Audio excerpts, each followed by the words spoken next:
Sup y'all, it's me, your boy Asmongold. Today we're continuing the challenge mode guys, and we're in Scarlet Monastery.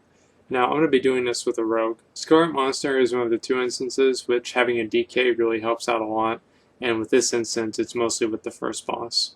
Now whenever you start out the instance you definitely want to go towards the left, and there's going to be a pack up here, and that's going to be the first thing that we're going to kill.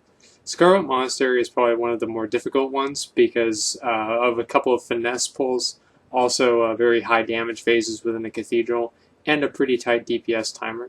And so this should probably be, I'd say, like at least in the top 3 most difficult. Now the flamethrower here has a cast that you need to interrupt, and basically you should be killing the flamethrower and the pile of corpses. As soon as the flamethrower dies, you're able to click on his like flame pack, I guess you could say, or his like backpack for his flamethrower, and whenever you click on it, it instantly kills any other what's it called? Any other zombies. And so it doesn't really save yourself that much time, but if you have a zombie up towards the end, you can click on that to kind of save yourself some time. And my group probably should have killed these as we were running, or sorry, excuse me, before we ran over there, but we just kind of didn't. As soon as you kill those, we're going to go up here and we're going to pull both packs of these frenzied spirits. Now the frenzied spirits, basically whenever they get low health, they do increasingly more damage, and they also stop moving.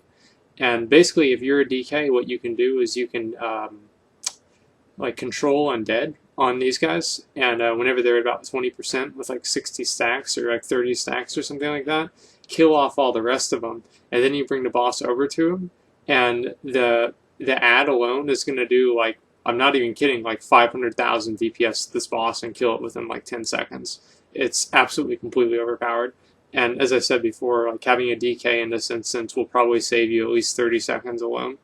Now obviously having other classes gives you other advantages, but I think having a DK in this instance is, unless you're at the absolute highest level and you're using different strategy tactics, like with the engineering helmet, you can use that for mind controlling too. But other than that, you don't really need to worry about mind controlling it at all. But if you are able to, you definitely want to take advantage of mind controlling those spirits because they're extremely powerful. Anyway, this boss doesn't really do anything too impressive. If you're a tank, you can stand into purple pools for vengeance because, you know, the vengeance change was not implemented in the challenge modes. But other than that, if you're not trying to do that, you should be focusing and trying to rotate your interrupting this spirit blast or whatever. He also summons a bunch of ads. Like, a lot of these abilities are really kind of irrelevant. This first boss is extremely easy. You should just focus on killing him as fast as you can. There's not really a whole lot of things to talk about with him. Now the next pull is when it gets real. Okay, and the next pull is kind of what's going to define if you're going to kill this or complete this instance or not. Now it's a very big pull, and the main mob you need to watch out for is the Scarlet Judicator. As you can see, there are two passive ones here because I think they're drunk. And so what I did here is I marked the Judicator, or I like targeted. I think I had a hard time marking it, and I opened up on it with a stun instead of a garrote, and I locked it down. The reason that I'm doing this, and by the way, we also are using pretty much all of our raid cooldowns, like Earth Elemental, I use Smoke Bomb, and our tank is using all of his personal cooldowns. But anyway, so the reason why we use the stun on the Judicator there is because the Judicator can stun the tank, and because the tank isn't a human, basically they're going to have a really hard time getting out of that stun, and with all those mobs attacking them, they're also not going to be able to activate mitigation, and they're probably going to die.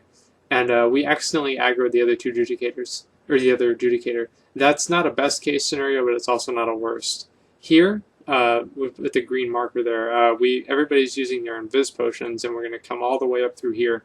Now, you want to use your 18-second invis potions for here, because basically if you don't, sometimes you're not going to make it all the way up here and you're going to aggro that pack of fanatics. Now, I wasn't really sure if that was going to happen to us or not. It didn't happen to us last time, and so just to be safe, I sapped the last fanatic, and basically everybody else got up there without aggroing anything extra. The boss, the way that you pull the boss is basically whenever he's in between the two packs of fanatics, you need to pull him. And one thing I do want to mention here, the boss doesn't really, I'll talk about the boss really quick. He has Blazing Fists, which basically is just a frontal melee cone ability, and you can move out of it and take no damage, and you can also stand in it to take vengeance damage. And he'll also do a jumping kick to the player farthest away from him. It will always be the person farthest away from him, and he'll do that spray thing, which is a negative thing about being melee in this fight. Now, with the big pull that we just did before, you might notice that the pack right before we went into the big courtyard was gone. That's because we accidentally pulled that at the same time. Usually you don't want to do that. Actually, you don't have to. You don't want to. And the way that we handled that is basically we had that green marker, as you guys saw, and that green marker was where we were supposed to stop and use our invis potions. And if we passed that, that was the aggro point. And so you guys might want to kind of take note of that. It's basically towards about the middle of the last window sill thing, I guess. Anyway, so for this boss, whenever he gets to about 50%, he starts to deal more fire damage, and he also drops fire under the ground. Or sorry, not on the ground under him, as you can see. I think like I was being really stupid here or something like that, and I was like standing in it for like 10 seconds or something. And I was like kind of leading these, and so it was like kind of, I was like thinking of a bunch of different things. No excuse though. But anyway, so you want to make sure you're out of that fire. Now, whenever you're out of the fire, you can actually walk in between these two fanatic packs, and the way you do that is you go right in between these two pews. Now, to prevent any mistakes, I put down Shroud of Concealment just to make sure that we don't have anything go wrong. Now here, there's a couple of difficult pulls. Now, the fanatics are the most deadly here. And so what I'm going to do here is I'm going to, again, lock down the fanatic, because the fanatic activates an ability to where he basically does like 5 attacks in 1 second, or at least 2 or 3, and they do fire damage, and so they ignore armor. And so it's very important to lock down the fanatics. On top of the fanatics, the purifiers cast another spell, a direct damage spell, Holy Fire, I think, or some version of Holy Fire, Purifying Flames. And basically, Purifying Flames does about 200k damage to the tank, and so that needs to be interrupted. Whenever they're not casting Purifying Flames, there he is casting it. They're also casting Flame Strike, which obviously, it puts a flame, patch on the ground, and you get out of it. Pretty simple. But you want to make sure that you're aware of that. You should be pulling the Cathedral at a rate that which your group is comfortable with. Honestly, you should not try and overperform and try and pull too much of the Cathedral at the same time. We had a couple wipes in here, which is really always a heartbreaker, because you go through that really big pull and the first boss and all this stuff just to wipe at the Cathedral, and it's really frustrating.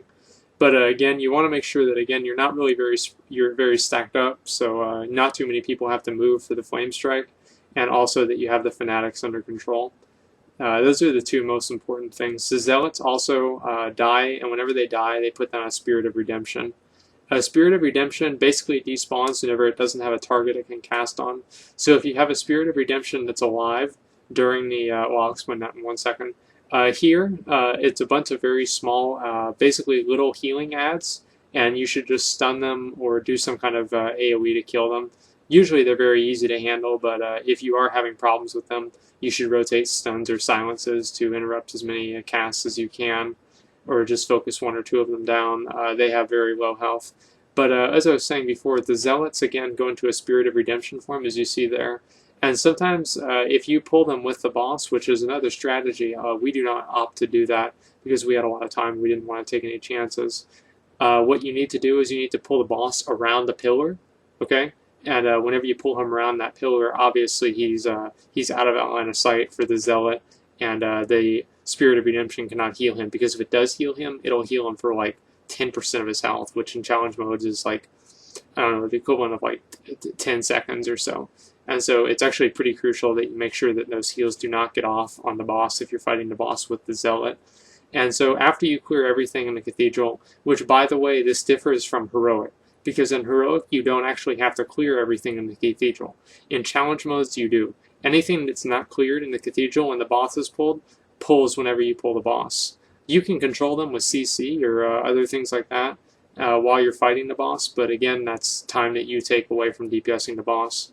As you can see that we're all stacked up, that's because he does a Blade Rush. And the Blade Rush, basically, as you can see, he hits all the different players. And whenever we're all stacked, that allows me to never have to stop DPSing, and also the tank to never have to stop DPSing.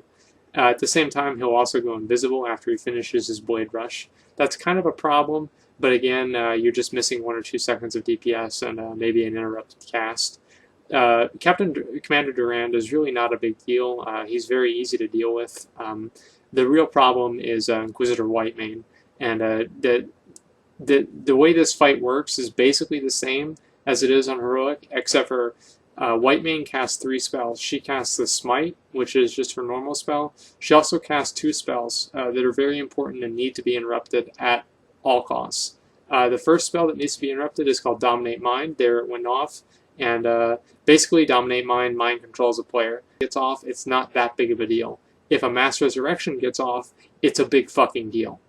And basically Mass Resurrection has, I think, a 2-second cooldown, or sorry, cast time, and Dominate Mind has a 1.5 second cast time. And so the way that we opted to do this is I was going to interrupt Mass Resurrection, I think, and the rest of the group was going to interrupt Dominate Mind, and we had somebody on backup for both of them in case I accidentally used my interrupt or something stupid happened. As soon as you get her low, obviously she'll resurrect Commander Durand. If you're not going for world best time, the best thing you want to do right here is you want to make sure that you kill Whitemane as fast as possible. And the reason for that is obviously so you can stop having to worry about the interrupts. Now, she doesn't really do all that much damage, and neither does Durand. Like, this is a very long fight. If you're starting this fight, you want to try and start it with like at least, I don't know, like 3 minutes or so. I think that was our benchmark whenever we first did these like a year ago. Wow, it's a long time. We did those a year ago. Yeah, so 3 minutes is a good benchmark for whenever you're starting the boss. You can probably complete it within the time given. Obviously, if you have very good DPS, you can do it in 2 minutes or even less than that. But again, as soon as we killed Whitemane, we stacked back up and we focused killing Commander Durand. With Heroism, we used Heroism on the first boss and on the last boss. And obviously we didn't get to use it again here because we killed them too early, but it will be up on the first and last boss. So again, this was challenge mode with Scarlet Monastery.